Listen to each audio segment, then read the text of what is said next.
Eli Roth, thank you again. It's awesome to talk to you a second time, so really appreciate that. And here we are. Thanksgiving's coming out on VOD and Blu-ray. And first of all, thank you for doing a director commentary. I feel like it's becoming a lost art these days.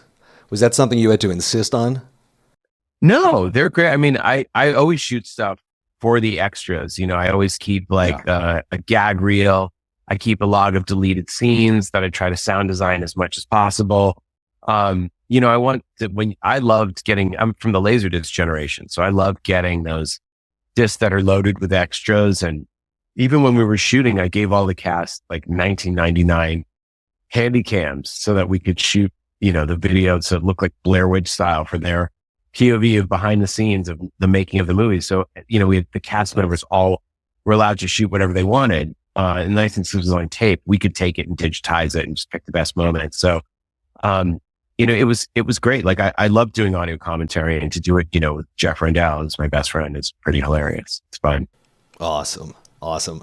One of the things I keep hearing whenever I read any stories about the cast and their perspective is that your sets are some of the most fun sets.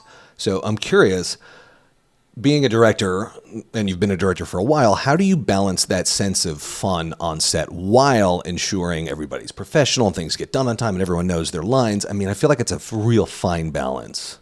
Yeah. Well, I think you don't try to win everyone over. You don't try to be the party guy or the fun guy. You come in prepared, and you come in prepared to work, and you make sure that everyone is prepared. And if everyone is prepared and do your job, it should be a joyous experience. Like, the joy isn't we're having a good time goofing off and telling jokes. The joy is, oh my God, that we came up with something really funny.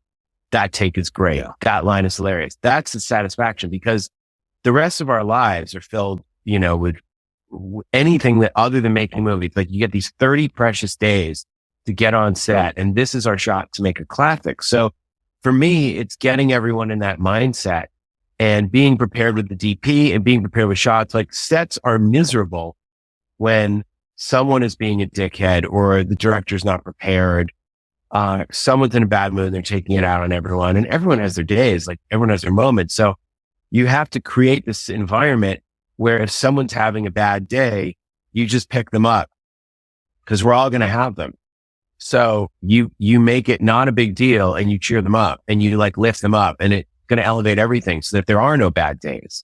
And that you invite, everyone was on set, hanging out, having a good time. It was such a fast shoot that they didn't want to miss anything, and they wanted to be there to support everybody. And you could say, if it's an emotional scene for Nell, the ending, I know she wants 10 people around with handy cams. And we discussed it before, and everyone's like, oh, cool. No one's offended. Everyone's like, no, we want her to feel great about it.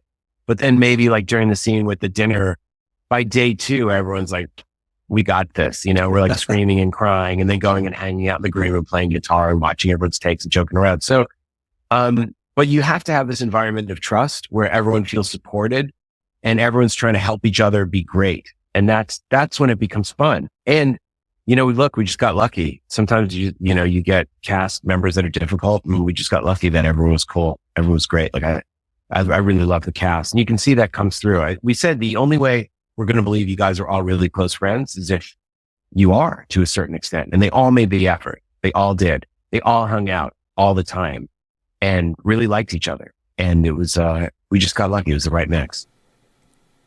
Well, the good thing is all the survivors get to do it again, hopefully for Thanksgiving too.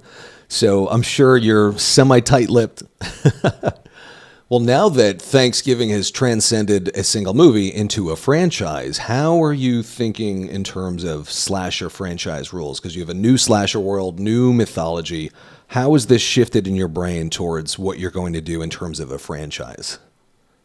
I try to eliminate the word franchise and just think of it like another movie I'm making. And not universe and franchise. That stuff I think doesn't help me creatively. I just try to think as a fan. I just paid my money on a Friday night to go see this opening night, and I'm sitting in the theater, and the screen, it's dark, and the light comes up, and I'm like, this better be good. And what do I want to see? And what am I expecting? What am I hoping for?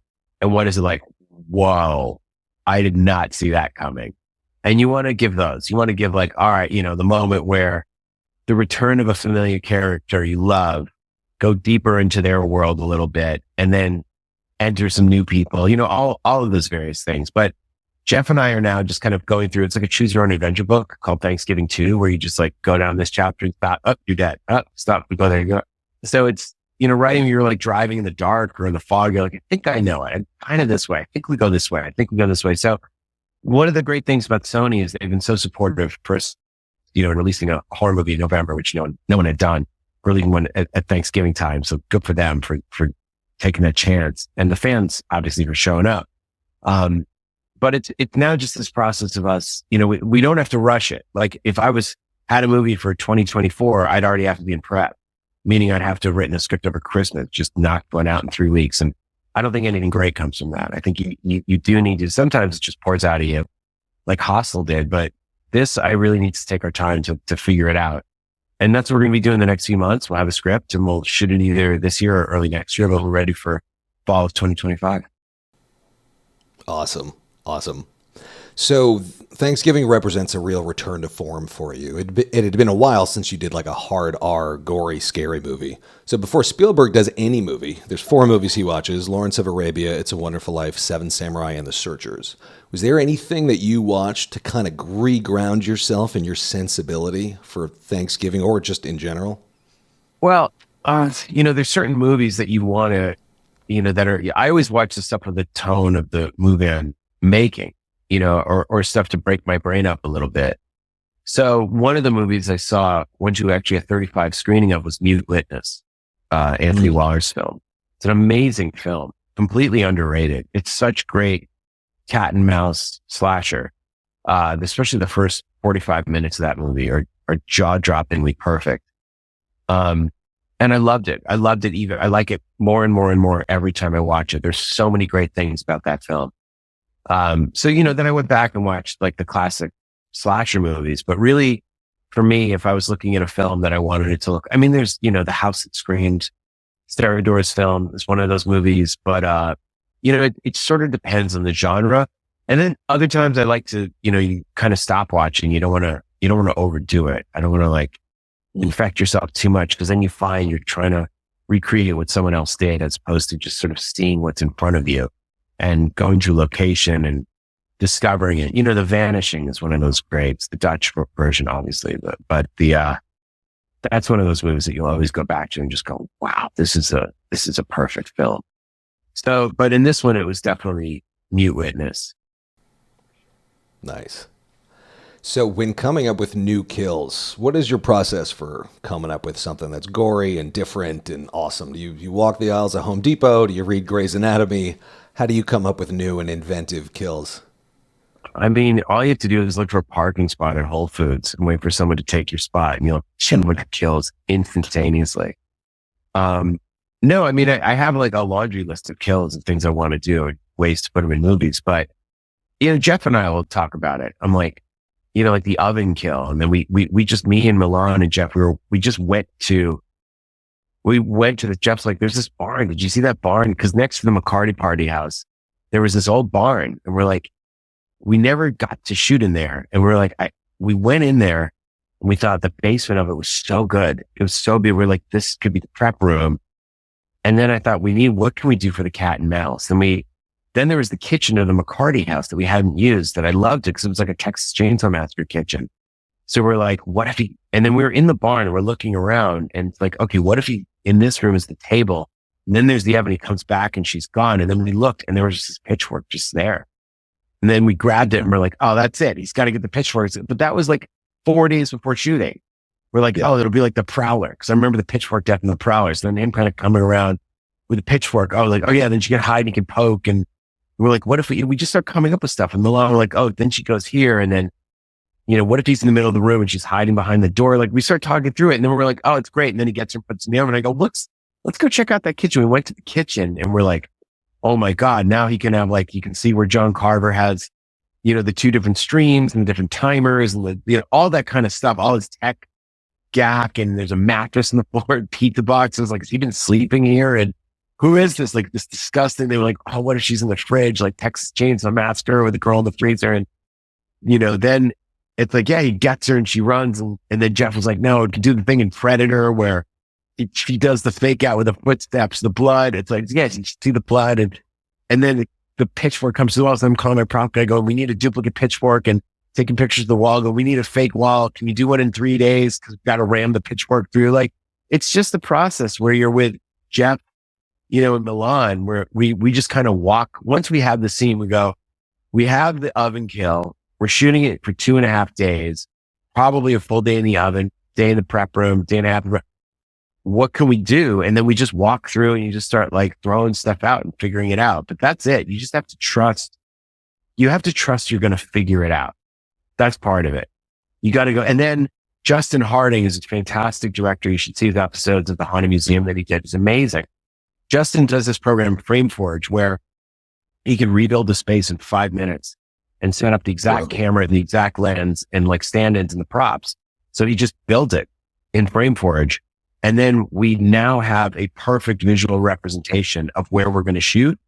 And if we're starting shooting on Monday, on Friday, me and Justin will start building shots and doing camera moves. And then I'm sending those to my editor, and, the 2 editors are going, okay, yeah, we'll add a close up here as well. Or let's add a, so kind of by the time we go in, we've walked through the location, we talked it out, we've gone through, we put it in Frameforge, we figured it out. And so then when you're shooting, you're just knocking out the shots that you already planned. But that's the prep. That's the prep. Awesome. You got to go to location and walk around and figure it out.